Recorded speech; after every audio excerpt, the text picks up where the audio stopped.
I'm very, very, will I say, wary of talking about my story, not because, sorry, I'm going to close the messages for now so that I'm not distracted with what I'm sharing. Then when I'm done, I'll go through it again and I'll take, so you can be, whatever I'm saying, you can be dropping your questions there. I will definitely open it when I'm done and I will go through it. I'm usually very reluctant sharing my story because it's a long one, but I'm just going to give you some series of benchmark to show you the areas I failed in life and where I began to pick up, where I am now, and what actually caused the shift for me. And if you have a pen and paper, please, you might need to note some things down that you might find really, really helpful. Sorry. That you might find really helpful later in your journey, because most of these things, they come and go. You might feel it right now and then you're feeling okay, and then the next minute you're just overwhelmed and you're just down. You need a constant reminder that this is who you are, this is what is happening to you, and you have a power to rise. So I went to school, and I went to secondary school, Government Girls College particularly. Junior class, I wasn't so fantastic. I was just there. But I began to really do well in senior secondary school one. I was quite good, especially mathematics and physics. Like very, very good. I don't want to bore you with that story because it has some spiritual connotations. And I know we have a number of Muslims here, so I'll just keep it neutral. I began to do quite okay. And then when it came to SS2, from SS1 though, or let's say just 3, I began to find out that I was always falling sick. Whenever I wanted to write exams or something major wanted to happen, I'll always fall sick. I was in a complete boarding school. There was no day school offer. And so most times my own kind of sickness was the one that they had to send me home. And if you attended a prayer school, you know that they don't easily send people home. That sickness has to really do you before they will send you home. So they will have to always send me home. And then when we get home, we'll find out that there's nothing. I'll just be on drips and monitoring, and very, very soon I just feel better. Yeah, that's basically what it was for me. So it happened just 3, SS1, and so when I go, I usually miss out on some very key things. SS2, I was quite fine. SS3 became terrible that I could not write my mock exam in SS2. And when I was writing my WAEC, most part, I was going from the hospital to the exams, and just like that for me at that time. And but I kept an open mind, and for me, I felt even if I don't do well in this one, I will rewrite WAEC again. However, when my results came out, I did very well. I cleared all my papers, both WAEC and NECO. In as much as I wanted to have all A's, I didn't have all A's, but I had quite a number of distinctions, I think 6 or 5 or something in WAEC and then NECO. And also, everybody was like, it's fine. Results this year are really bad. Everybody's complaining. Me, I'm like, oh, this was not my goal. And they're like, you went from the hospital bed to write this and you're having this and you're complaining.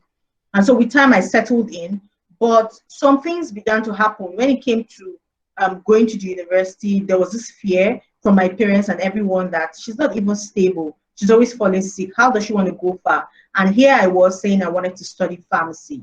And at that time, I also was very averse to going to a school where you needed to know somebody to give you admission.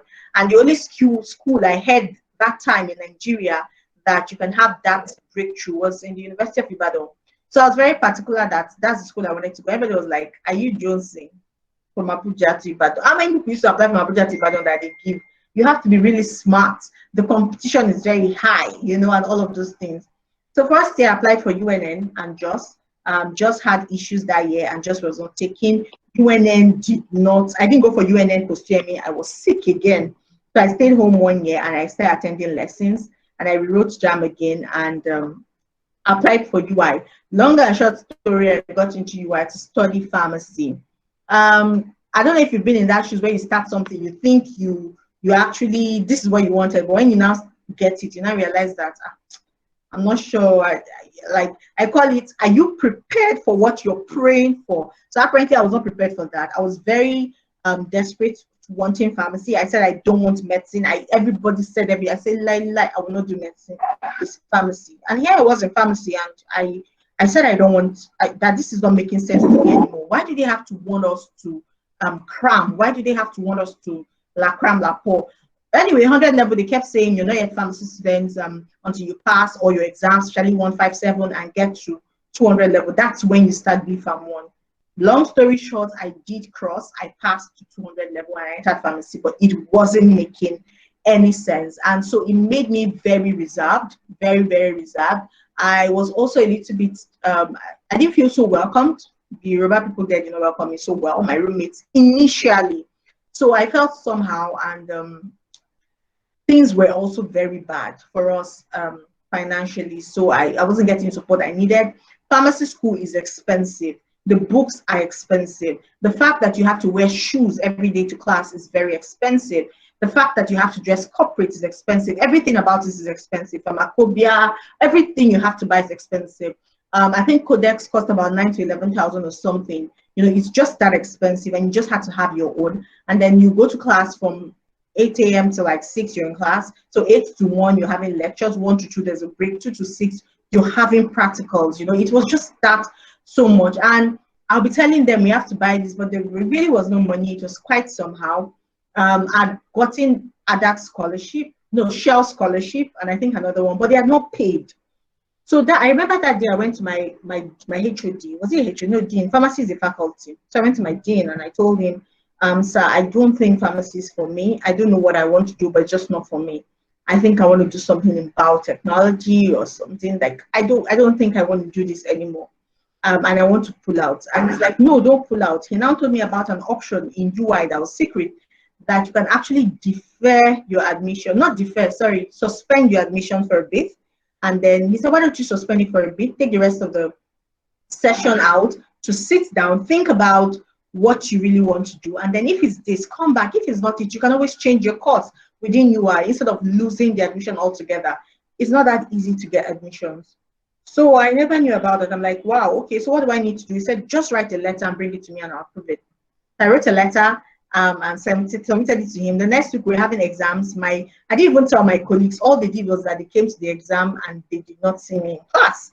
Immediately I submitted the letter and he approved. I packed my bags and I came back to Abuja. And I told my parents, I'm not going to that school again. The Sophiaid is too much. I can't even eat. And I'm very selective with food. Like I'm very, very selective. Trust me, you don't want to know. I'm very selective. I'm like, my God, no, I can't do this. I don't want to do it. And I determined that I was going to get scholarships because I was seeing most of the students that I was better than, or like I thought I was better than academically. Let me not say better than, because I've learned that in life, life is not like that. It's not the way you see it. And you can't compare yourself to someone else and be saying you're better than. But that was the way I saw it then, that I did better than them in WAEC and they were getting federal government scholarships. So how come I'm still in Nigeria? They're getting federal government scholarship and they are going abroad. No, me, I must get. And I learned they have to go to the federal scholarship board. I went there and I began to hustle. Long and short story, yes, I got an opportunity for Tunisia, but Nigeria federal government, they never released the money. So I was now at the brink of, will you go back to UI or lose? If you don't go back for the next session, you're actually going to lose the admission, or you have to go back to UI. My dad was so sad that you're really bright now. Just go back there. When you go back there, from there, you'll be fighting for what you want. If you get there, fine. I said, even if I go back, I don't want pharmacy. He was like, just, just go, just try. And they began to tell me how when you finish pharmacy, you can go for your master's in pharmacogenomics, and then you can move from there. I began to make sense of it all. And I said, okay. And as God will have it, God raised a sponsor that was going to sponsor me and pay my school fees, my rent, my books, whatever I needed.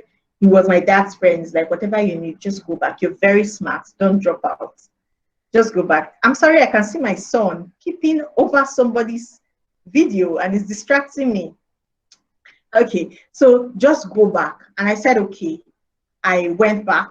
When I went back, it was quite boring. Now, I did well, but I was really on the average, more of 50-something, 60-something. In pharmacy, in UI, I don't know about other places, pass mark is 50, and there's no carry over. You either resit and repeat or nothing else. Like you can't actually carry over a course. So everything was not making sense. You write, I believe I wrote well, but the teacher wants you to write exactly as she gave it or he gave it. And me, I'm just not good at it. If you even tell me a gist, I can never give the person, another person, the gist the way you gave me. How much more exams, you know? So I found it difficult to cram, and so my scores were not as fantastic as I wanted.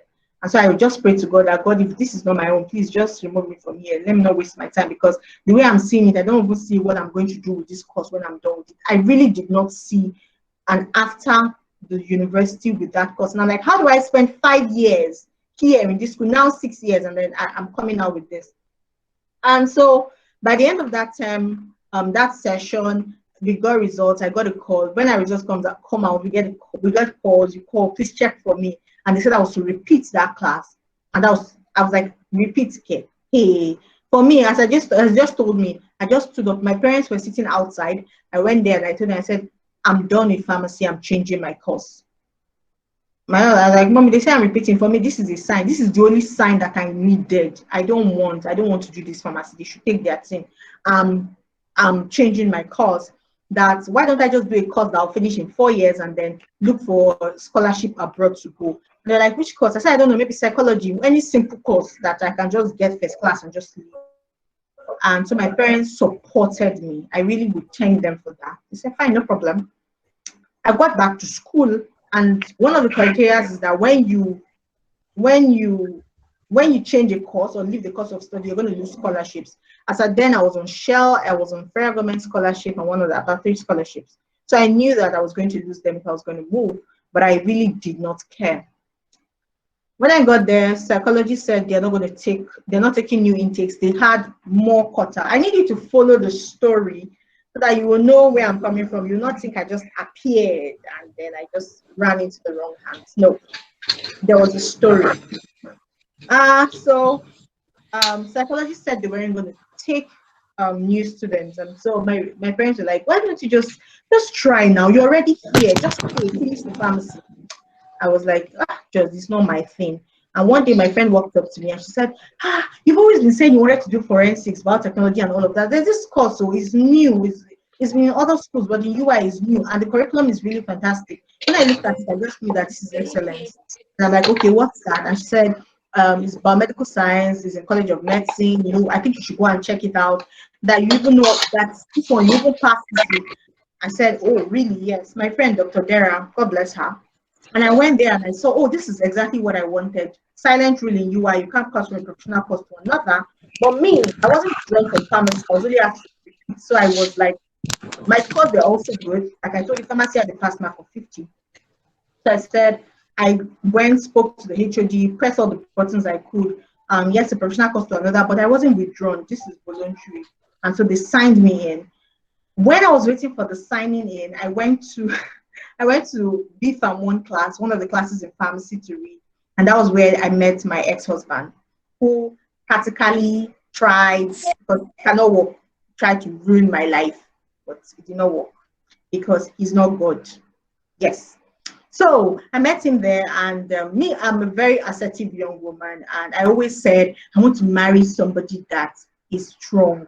I don't want to marry a man that I have to be, that I'll be struggling to submit to him. I want a man that is, you know, by himself. I won't struggle to submit to him. I find him natural, somebody that is strong, somebody that is quite older than I am, because at my age, I'm living like 10 years older than I am. So my mates said, I never had anything to do with my mates. We can't just, the way I'm thinking, everybody was always feeling out, oh, I'm too serious. So that's what I wanted. And here he was, 12 years older than I was. He could connect with having visions. I had visions. I had my vision to reality workbook. I had goals. Like I was well grounded. I was reading wide. I was understanding what purpose was. So I was very vibrant. I was so excited about my new course, and I believed that I was going to top the classes. And he was also supportive of me. He had graduated as a medical doctor, and so he tended to understand our language, our language then that's in med school, when I'm saying, oh, this, that. And because I was moving from Pharmacy to College of Medicine, where he had also studied and graduated, he could relate that, no, this prof, no, this one, this is not how to answer their questions, this is this. He became quite supportive and present.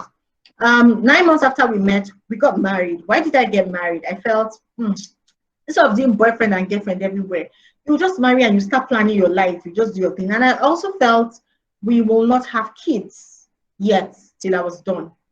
Clinicals can be very overwhelming. Med school can be quite overwhelming. So we agreed that okay, just like even when he was in school, when his classmates were pregnant, he'd be like, why will your husband even do this to them? That he always despised them. So I thought, hey, okay, like we were really on the same sync, it felt like we were on the same sync. That's how he said all the right things, and I was happy that we can actually start building our life together already. That's what I believed.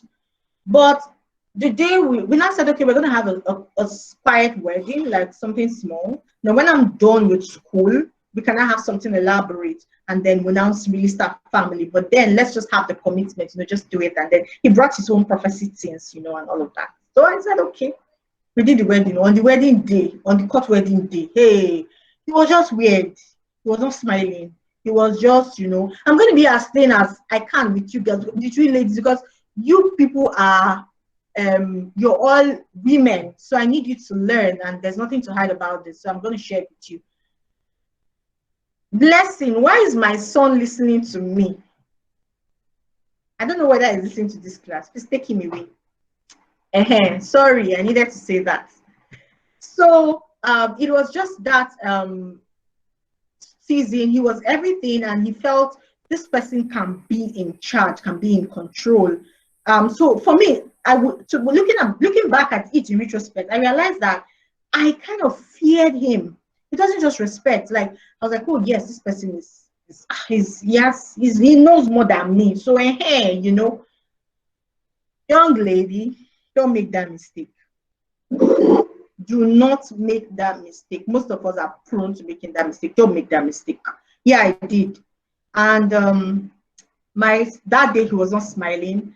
We got back, and that was how from day one, marriage turned sour. So apparently he had the mind, the motive, and some other things. And they began the accusation. This is a witch. This is not a witch. You are a witch. You are that. And he held on to that belief for the 3 years that we were married before I left. And there was no manner of cruelty that I did not see. And I practically lived with a man that did not have emotions. If you like cry from heaven to earth, you're on your own. Yeah, you're on your own. I stopped while being pregnant. Just so many things, While being pregnant, I stopped. I was in school. I had a CS. Just when I came back from the hospital, straight I went to school because I was still in school. The same person that said we're not going to have kids, just 1 week after the wedding, said his pastor said, at least we must have one child. How do we have one child? Where do we start from? And so like that was how the deceit began to unveil. And for me, I will always say something. I wish I can stand up and get you my journal now. I'll just show you, because I kind of kept that journal with me. And I wrote somewhere, and I was praying that prayer that,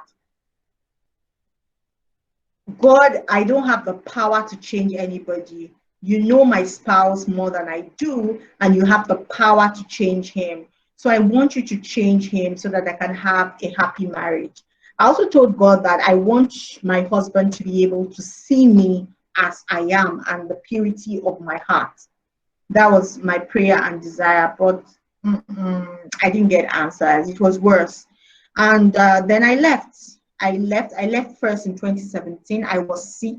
I got down with Med syndrome. I'm going to type it in the chat box now, so you can just go in and check what it means. Med syndrome. Don't worry, I'll read all your messages. I'm not reading currently. So I got down with Med syndrome, and that was the beginning of a whole lot for me. I could barely speak. I could barely see, and I was fainting up and down. And I told myself, is this my life? Is this what life is for me now? The eloquent excellence with all the dreams and visions I have. He will always tell me, you can't be anything without me. Oh. You see, but you can't be anything without me. He will tell me that. He will tell me that I'm like, it's the level that I allow you or I permit you to get to, that's where you get to. It made me realize that I should just forget about practicing as a scientist. When I'm done with school in Ibadan, I'm coming to Lagos, and so I will just think of something to do. He'll tell me that they're just after your beauty. Who wants to give you a job? What do you even have? Like, he really shamed me where my self-esteem was trashed. I used to be a very confident girl. It's like he shamed me to nothing, that I felt I was nothing. I was so scared. I was timid. And I didn't believe in myself anymore. So when I was in school as a final year, I wasn't even taking things serious anymore, because I felt when I finish this thing, God, will I even practice? They won't allow me to do anything. Last is in the kitchen, I'll be a beg.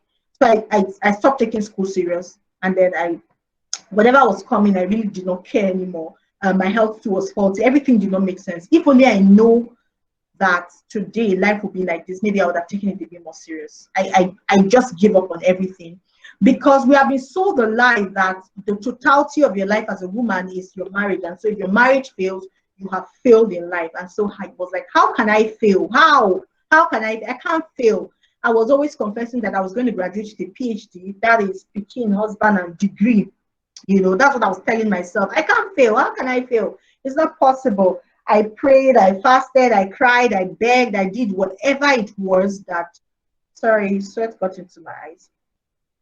I did whatever it was that they wanted me to do, but it just did not work. It just did not work. It just did not work for me or for us.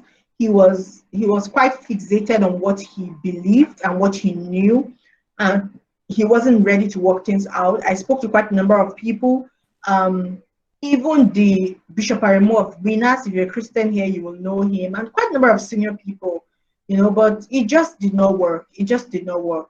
And so at that point when my life was threatened after I attempted suicide, in fact, if you live in Lagos, you can check out the New Okoba police station in Agege. The case was actually reported there. And that's when they told me that, do you know that there's a penalty if you attempt suicide? It's not free. So you can't say, because I feel like you go and attempt suicide, you can't just do that.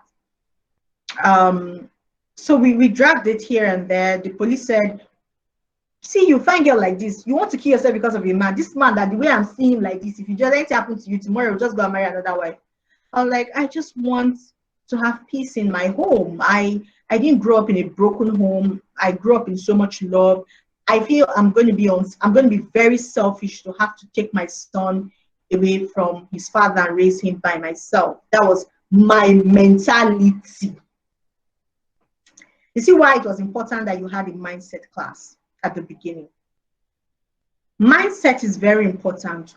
Who did they tell you you are? Who do you say to yourself you are? What label have you given yourself? Because really, limitations define the quality of your life. What is the ladder? What is the ceiling that you've placed over your life? Have you told yourself, if I don't marry, I can't be anything? If people don't help me, I can't be anything? I was also there and I was like, how do I start again? How do I face the world? I've failed God. I've failed my parents. I've failed everybody. I'm the first daughter. How can my marriage fail? That's what I said to myself. And here I was before my eyes. I was trying everything. In fact, they had bonded me. You want to die? What is your problem? I was trying. I really wanted it to work. But no, it wasn't working. And I remember the day that I was to leave, I practically carried my son. I hid on that Uber and took me to the airport, and I took the next flight to Abuja. And that was because I started doing a braided wig business that was doing very well. And so I had money of my own. Society is not kind to helpless women. That no matter how small, it is important to have money, no matter how small, of your own. Having money, no matter how small, of your own, gives you options. You can't be helped. Hey, God of mercy. Hey. You can't afford to be helpless. They're not even looking at you. They're not even looking at the value you carry. You need to have value. You need to have value. And then when I talk about money, It's not just about cash. It's about value. Because when you have value, you can translate that value to cash. And when you have cash, you can be able to speak. Because if you come to the table and they are speaking and you don't bring anything to the table, you will become the menu. They will eat you. They will eat you. That was how it felt. And so I started that business. And when I started my brother doing business, I started as an affiliate. I didn't even tell him. So a friend was doing it.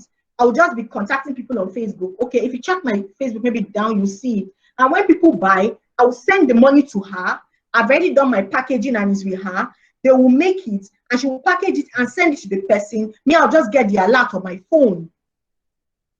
That was all. That was how I was making money. And for 1 week, I was making maybe 3,000 to 5,000 profit or something before I now began to start my own. And that was what was feeding us to an extent, because things became really somehow for him that I had to really stand up and do some things. And I had to tell him, so he was like, because I was thinking, who are you collecting money from? Are you collecting money from a man, or are you telling people that I'm incapable, you know, and all of those kind of nonsense things. As much as this, I don't like talking about his story or whatever it is, so I always talk about from my own point of view. So I'm not going to share some details about him. And so it was this money that I was able to use to run. How do you think you can run? What emergency tactic do you have? What do you have that when you're stuck, you're like, you know, you're nowhere, like, how do I put it now? You're so stuck, you're at the brink road. Do you have something to fall back on to say, let me quickly do this and get something and use it to run or do that? I came back to Abuja. I remember when we were coming back, when we got to the airport, my parents were waiting for us. We got into the car. My mom took my son, and okay, he had actually banned my parents from coming to the house. So my parents did not know where I was staying, and they didn't even know what my son really looked like. I think they had only seen him when he was a baby. So they were so happy that, hey, I came back alive, because everybody had been begging me to practically leave since I didn't want to leave. I really wanted to. Nigerian woman, save my marriage. And so when we were coming back, I said I had to go to the court and report that I had done this, so that it's recorded in case of anything, and in case they pursue us, so that we'll be covered if we have to get police protection or whatever. So when we got to the court, it just dawned on me that, hey, so that's how my marriage has ended, like that. Just like that.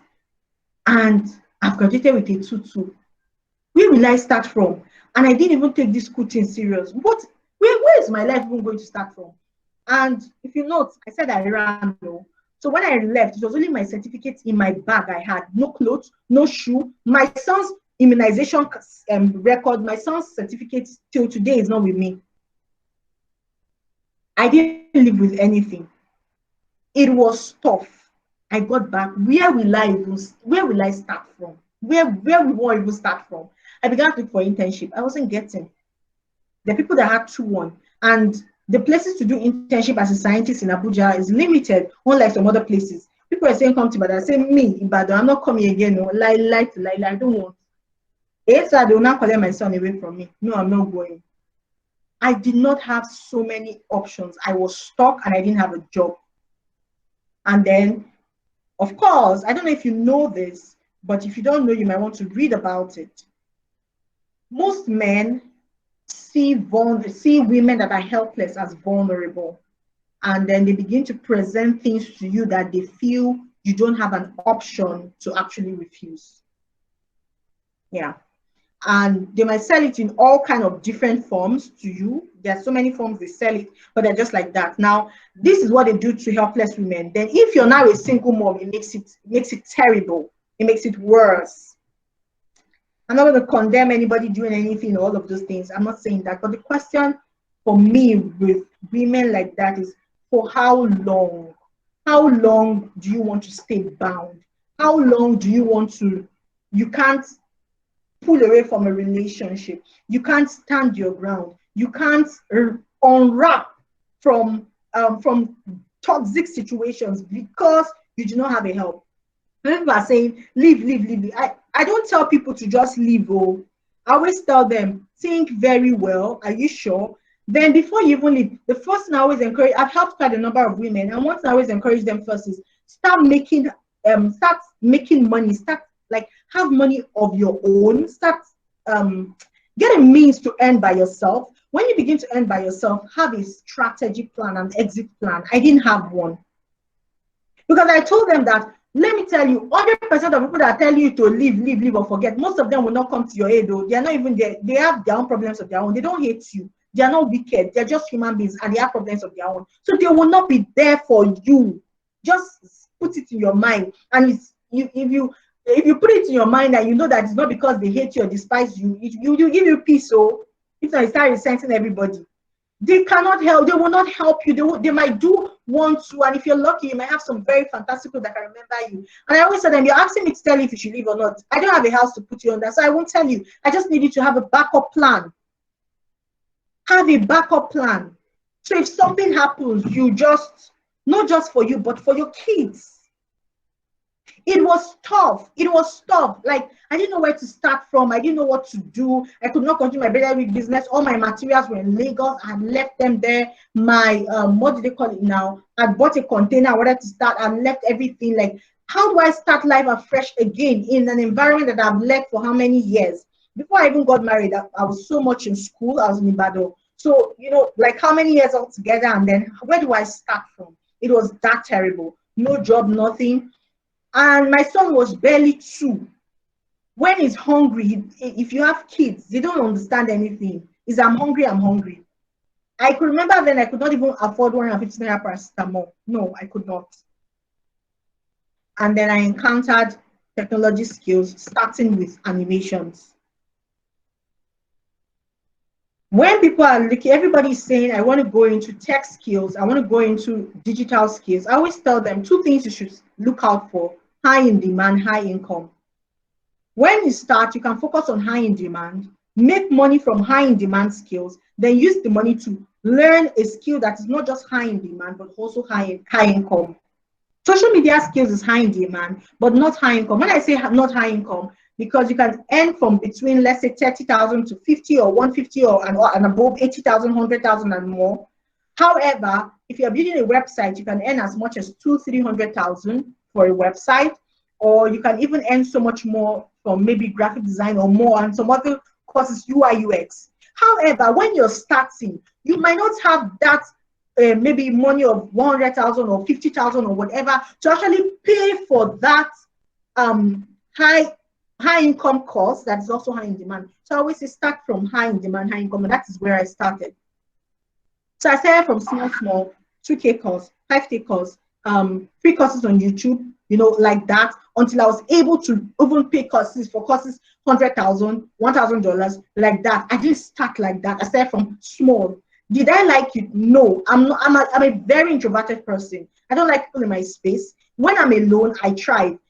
Separating myself from people and sitting back alone helps me become better. It rejuvenates me. I don't like being around too many people. From time to time, even when I'm home, I shut my door because I want to be alone. It helps me become better. I don't like noise. I don't like too many people. But I had to do what I had to do, because with social media, which you're going to be seeing in week 3, you're going to be seeing the power of engagement. In social media, there are 3 pillars: content, engagement, and consistency. No matter how beautiful your content is, and no matter how consistent you are, if you do not engage, is almost is 50% dead on arrival. That's why I put social selling in week 1 as an important lesson for you to take, and I'm going to put it again at week 3, where it's going to make more sense to you. And basically from 2019, I think I took those skills serious from March 2019. I left in first 2017, then finally in 2018, sometime in March, April. I took that course serious from 2019, March, April, yes. See the landmarks of March, April, yeah. I started taking the courses seriously, and I think I was online. Of course, I was always online now because I was promoting my stuff. And AGS was having a masterclass budgeting, and I'm like, okay, I want to attend. I could not afford it. It was 30,000 naira for that class. And I remember that night, guess the time, at about 12 p.m., like 11 p.m. to 12 a.m. If I just announced that Medfit is going to sponsor 2 people to this class, so if you want to put it in the comments. I didn't know her, I didn't know anybody, and I put it there.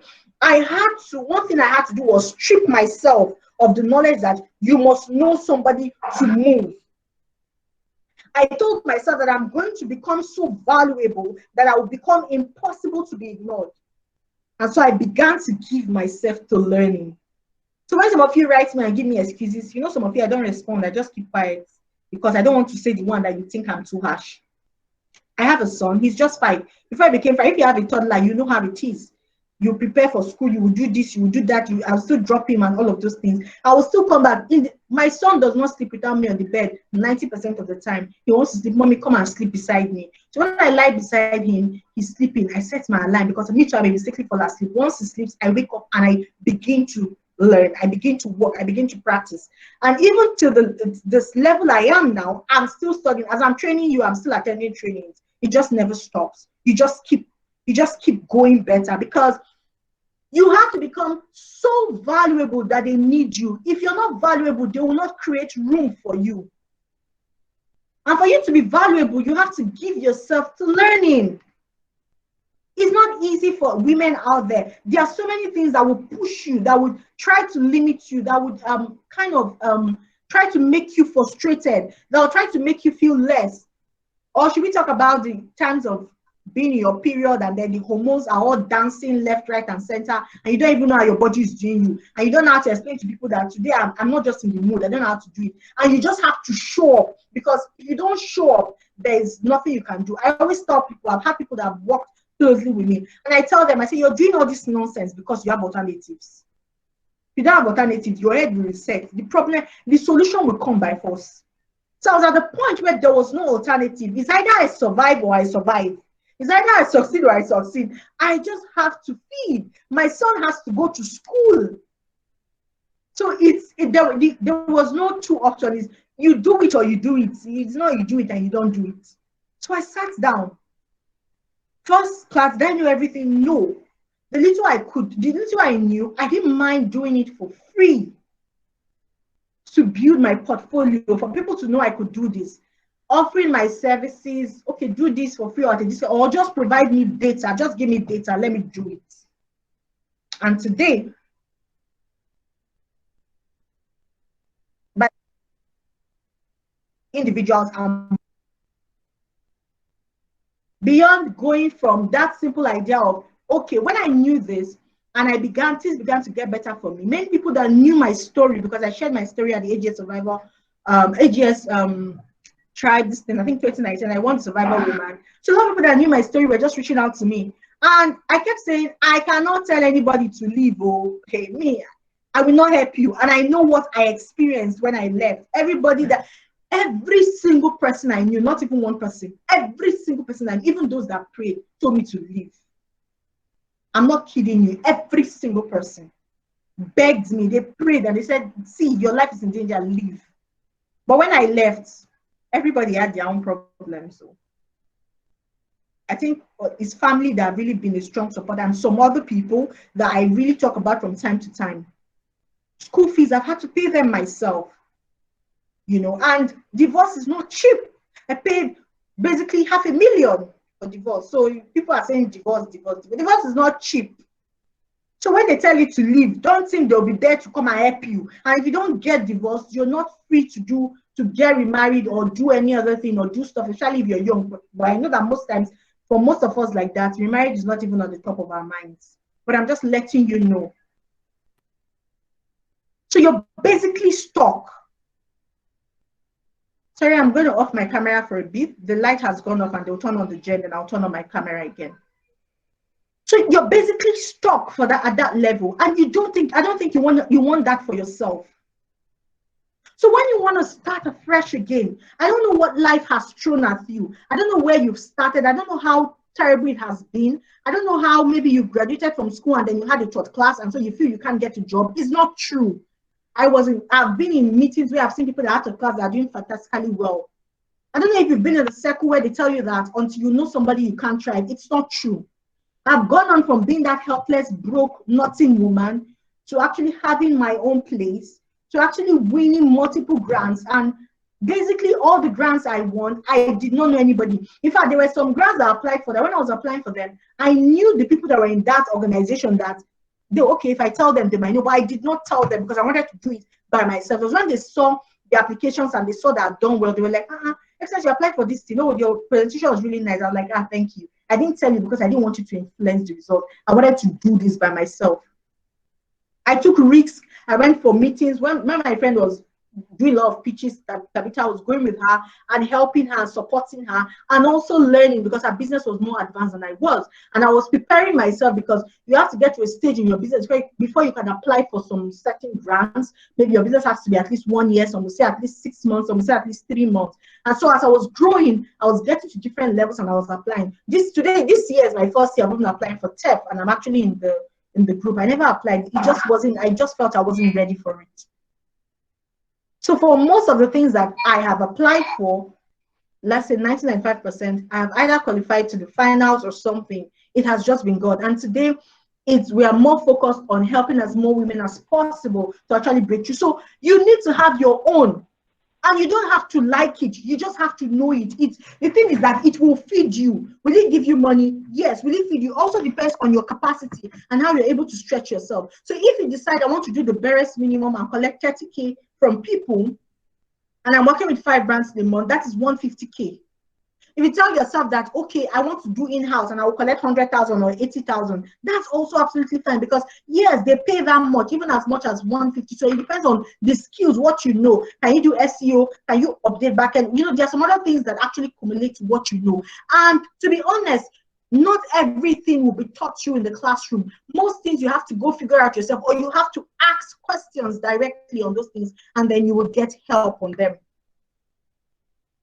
So I don't know what people have told you. I don't know what mindset you came to this class with. I don't know how you started. I don't know how you've been roped. I don't know how you feel. For me, I felt my world has collapsed. Like, hey, I am finished. That's just how I felt at that time. I just didn't know that I was just starting life again. I didn't know that there was light only if I could see beyond my pain. Only if I could rise. I was pained or I was hot. Hey, I said, this man is wicked. After everything, I begged him, hey God, how can I was like, how can today I don't even give him that? I said, no, you didn't ruin my life. You made me see parts of me that I never knew existed. How do you explain a woman that was very passionate about tech and a back-end woman now at the forefront of technology, and you see me posting on Facebook and you're like, oh, you think she's everywhere? I'm not everywhere, I'm introverted. But I'm able to become another version. I'm able to evolve, because I was put in a situation where if I didn't evolve, I was going to crash. So you need to evolve. You need to be better. You need to give yourself options. And like I've explained at the beginning when I sent you all voice note, this is the foot at the door. I don't want you all to stop here.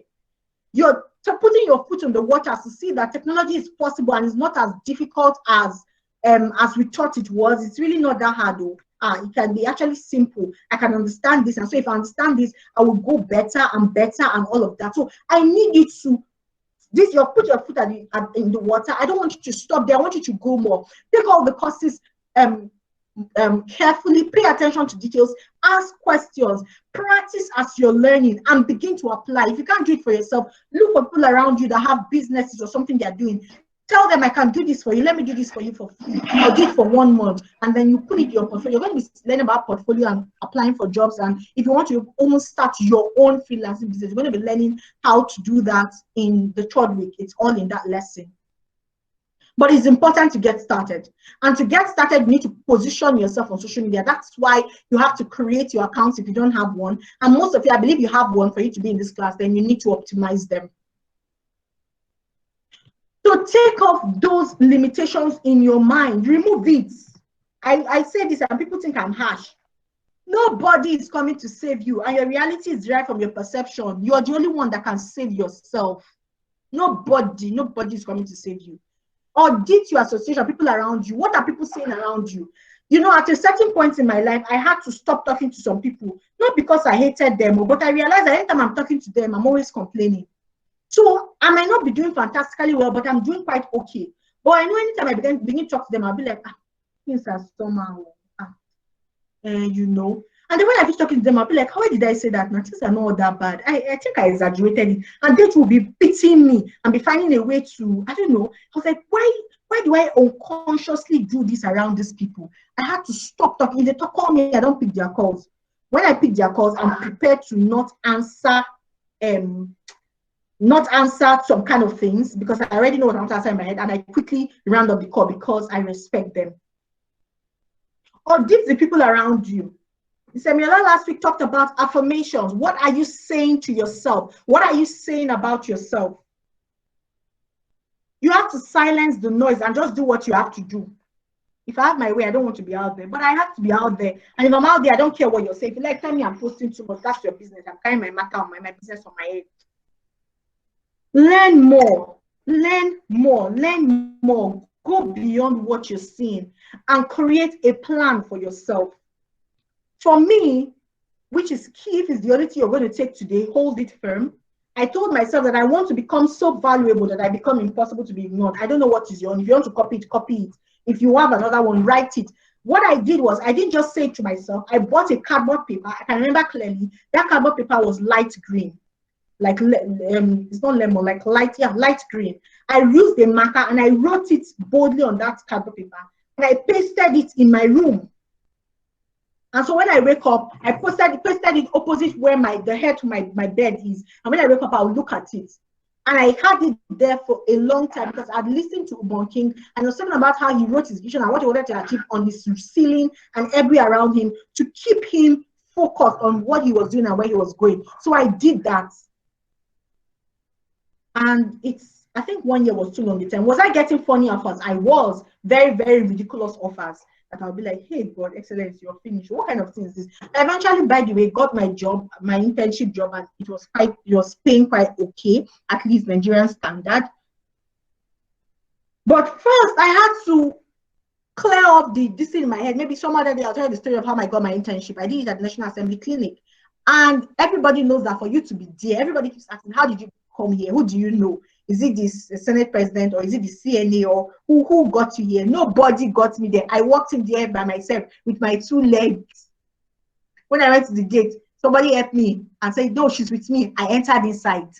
The person that was going to help me to speak to the director had a query and could not help me. And I went to the director and I introduced myself. Good afternoon, sir. I'm saying this now because there's something I'm going to give you access to. Aside the gifts that you're going to have access to in this class, I'm going to share in a bit. I'm going to give you access to something. And only those in this class that actually signed that as senders are going to have access to that course. I walked in and I said, sir, good afternoon, sir. My name is Excellence Joshua. I studied biomedical laboratory science from the University of Ibadan. I majored in mycology and blood serology. I graduated over a year ago, but I've not gotten a place for my internship. And I really want to do it in the National Assembly Clinic. The man he looked at me, the boldness, the effrontery. When you know that nobody is coming to save you, nobody will tell you to trick your head anywhere. You're not ashamed of anything. You're not fearing anybody. You just say your own like it is. Man was shocked. Like, how do you come to somebody's office and just say that? Who are you? My name is Excellence Joshua, sir. How do you know me? How do you know I'm the one in charge? So I just saw your name. I saw that director of medical lab sciences, and in every institution, the director is usually in charge of jobs. Meanwhile, I'd gone to do a survey in the Honest Clinic, and they had mentioned his name as the director. So I'd gone to search about him. So some people that are just sitting there lazy, you're submitting your CV all around online. Pick your phone and make cold calls. Take your leg and walk into the office and show them how valuable you are. When I come in, I'm going to do this for you. This is the value I'm going to add to your organization when I come in. You tell me they will not respond to you.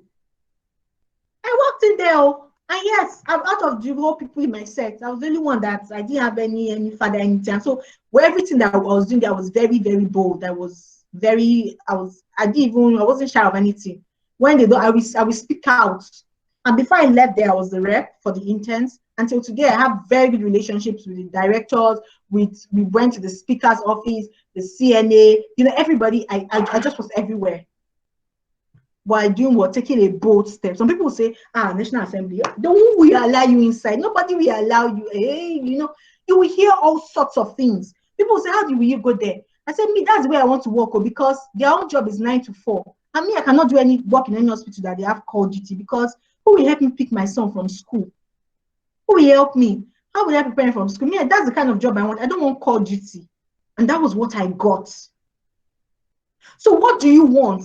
And do you really want it? That's the question. Or do you have so many alternatives that if you don't get it, you know that this one will come true for you? For me, I didn't have that. Nobody was carrying my CV and going around for me. So if I didn't go by myself, nobody was going to do that for me. They cared about me. They were praying for me and asking me questions. Oh, how is it going? But I had to take the step by myself.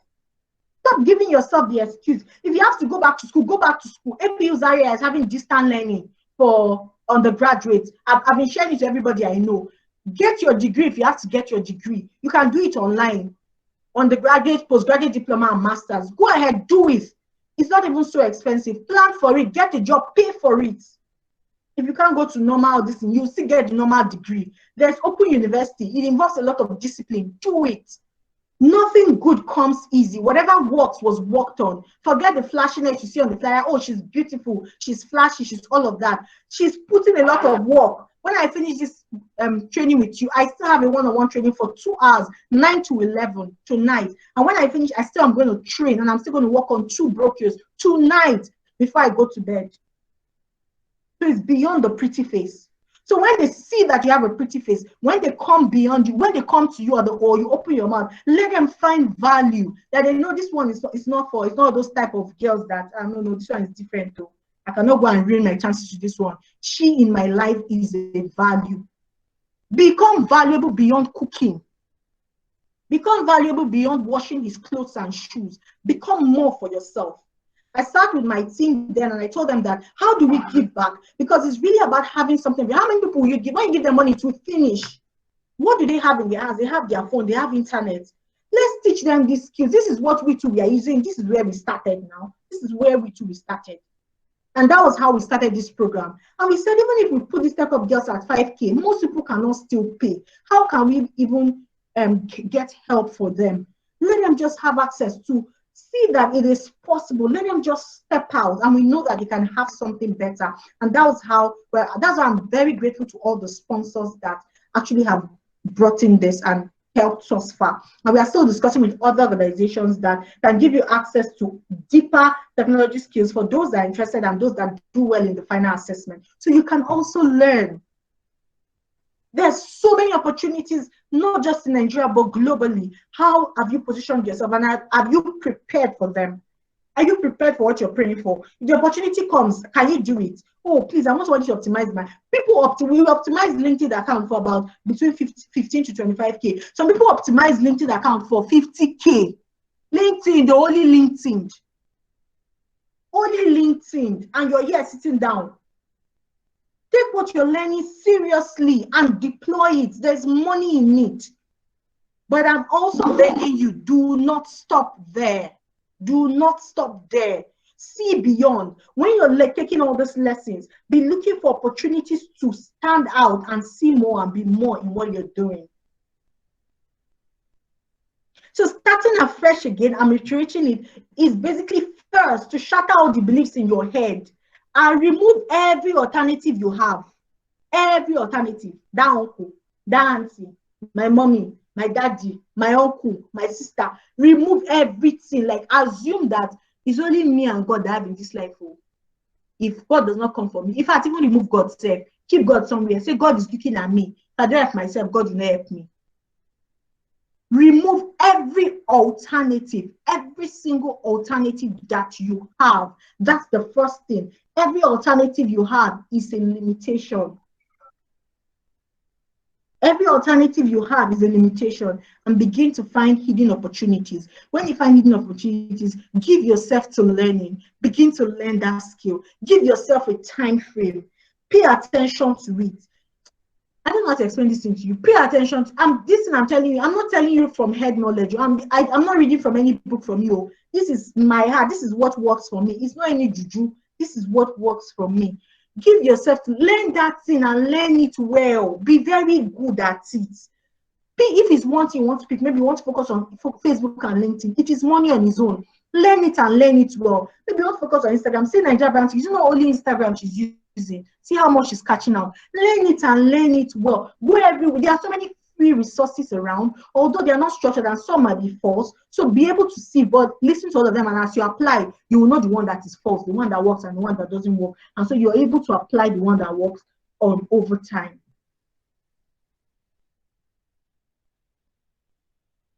We have just 26 minutes left.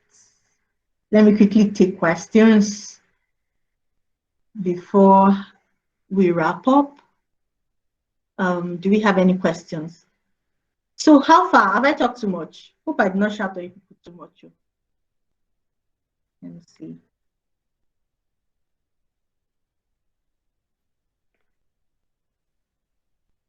Value, you really, really done well. You didn't shout on us. I hope you guys are able to get value this few minutes. Of course, excess value, the warriors. Even my skin don't dey fresh on top the value. I hope you took notes because these things. I think this is the very first meeting I've ever taken serious since I joined this training.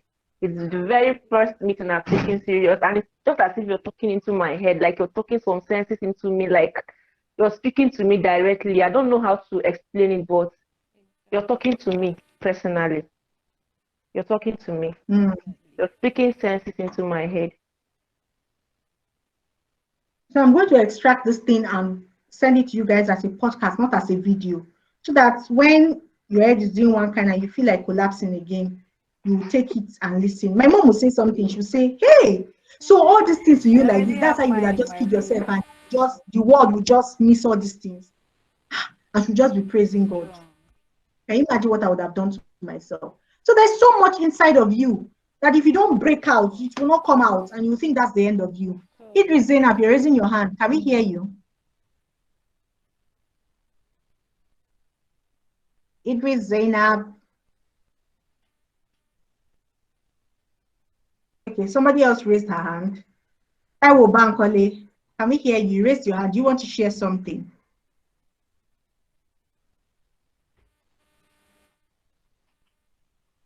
Right now, I'm putting the link for the free gifts and the attendance in the chat box. Good evening. That is Thank going you. to actually go at the end of this class. So Okay, yes. Yes, good You're evening. Thank you. welcome. I'm one of the single moms that was sponsored, and I want to use this opportunity to say that I'm really, really grateful. Thank you for all you do. And yes, tonight I can really relate with your story because we most single moms we have similar stories but different lessons, and I've learned from my story and even from yours as you shared tonight that it's always a good thing not to look at the pain we are going through but at the gain at the end of it. So thank you, Yeah, and I'm grateful to our mentors, everyone that is involved in this program. Thank you so much. God bless you. you're welcome. Thank you, thank you, thank you. Let me see. Please go to the chat box and go and fill that form. Oh, that's where the attendance is coming. Murafat, yes, we can hear you. Your hand is raised. You can unmute and Thank you so much. Yeah, I you're am. Can you hear welcome. me? Yeah, I can hear you. And yeah, this night, I feel like God. Sometimes we've been deceived. Like most times, people tell me that I do too much. This evening, a friend of mine that speaks to me told me that I put too much wood in the fire. That's how they feel like, because they feel like I'm doing so much that than I can. But I feel like I can do these things. It's only if I manage my time. And when it comes to relationships, like I interview guys that come to me first before I have anything to do with them. So the last person that like asked me out, a friend of mine was telling me, Marfa, you can't have everything in a guy. I mean, Kiriko, I'm like, I know what I want. This person was actually trying to manipulate me into getting in a relationship. These are my values. These are my moral bound. I mean, bond, like the elasticity of it. So like there's this is that I feel like I can have everything. I can have a good relationship. I can have Yeah. money. I can be rich. I used to, and they always say that, oh, you can't have everything. I'm like, there's Ibukwa Oshika. She has spoken so many times. I've listened to her. I've been inspired. I feel like some people are like, oh, you are over. I mean, you are too ambitious. So any man that will come to you will be scared. I'm like, a man that loves me or that can withstand me will not be scared of my achievements or anything. So there's this line about you are so ambitious. You can actually Like, I have a friend in a relationship that is not really happy with her relationship. I tell her that you can get things you want. If you're managing in a relationship, what if you marry? Will you keep managing the person? So I feel like we have been lied to. And the other day, a friend of mine, because I didn't register for a course, a particular course I've been wanting to register for, but one, I didn't have the money, and I feel like that's not the right time. And the person was like, "You've been saying you want to register for this course since your part one, since your part two, but you have not registered for it." I have my reasons. And then when I was telling this particular person that, oh, I am going to register for it, my roommate that was next beside me was like, oh, ah. At the point, I had to call her, please, whenever I'm saying that I'm going to do something or something, I'm making comments on improving on something, don't do all those kind of gesture you were giving. So like she's saying, I said, I don't Mm, like the negative vibe you are giving. Like, don't discourage me. If I say I'm going to do something, I will do it. If I don't do it, leave me to myself. Don't yeah. discourage me. And So what I'm going to encourage you people is number so when one, don't settle. Do not settle. Do not settle. Take your time. Um, there's life. There's so much. There's life in you, and it's important to discover yourself before you get married. Because if you don't know yourself, when you get married and you get married to someone less or something, the person has can have the capacity or the tendency to stifle you, and happiness is an understatement. You feel choked in wherever you are. And then in regards to what you were saying about doing too much, don't mind them. Oh. Between 2019 and now, I've taken not less than 20 certifications, aside the courses that I took that didn't have certifications. Don't mind them. Time in itself does not change anything. It's what you have done with that time. Give yourself to learning.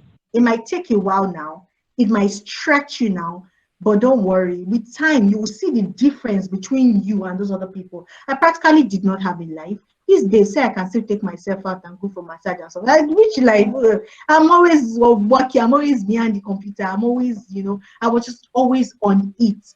I can sit down one night to finish a course or two nights. I'm like, I don't mind it. I was giving myself to learning. So today, even if I'm talking with people outside Nigeria, they know that she knows her onions. And so they don't prize me trash. They know the value I bring to the table. And let me even bust your bubble. All those people that were saying then that you're doing too much, all of them today, the things I hear is, we're so proud of you. Well done. Ah, you don't understand. Well done. Even those that what is social media? How many people even use social media? What are you saying?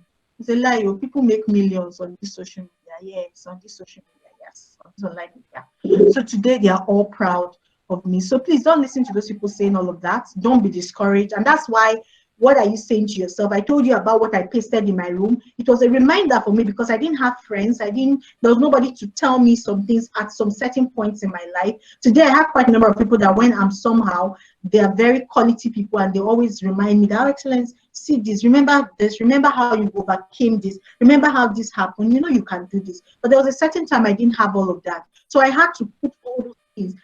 I had to stick by my wall on my bed. I had to, everywhere just to remind myself that this is who I am and this is where I'm going. And very soon I will get there. I just had to put something to remind me to keep at it because it wasn't easy. How do you make money and you're buying clothes? You keep buying clothes. I didn't buy clothes for myself for a while, no shoe, nothing. When I came back, my sisters gave me some of my clothes. My younger sister is bigger than I am. I had to adjust, and so many things at that time. But today, the story is different, right? So please, don't listen to them. It's just a matter of time. Oluchi, you raised your hand again. I called you before, you didn't. So can you just tell us? I hope you guys are filling the form. Or that's the attendance. And once this class is over, I'm going to shut the form down. There's no Oluchi, go problem ahead, please. now. Oluchi, you can unmute yourself.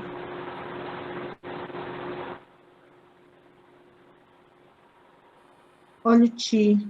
Okay, Temitope, please go ahead. I don't know, maybe it was a mistake or I don't know what's wrong. She's not talking. Temitope, raise your hand. Yeah, you can speak, please.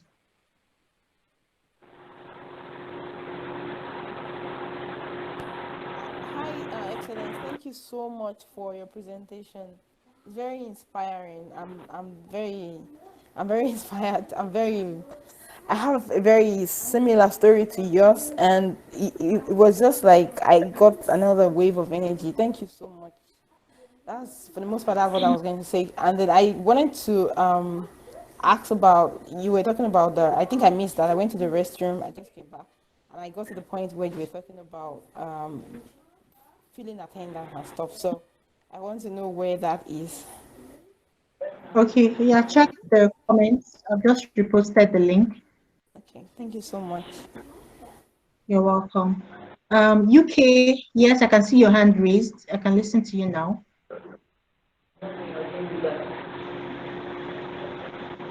All right. Good evening.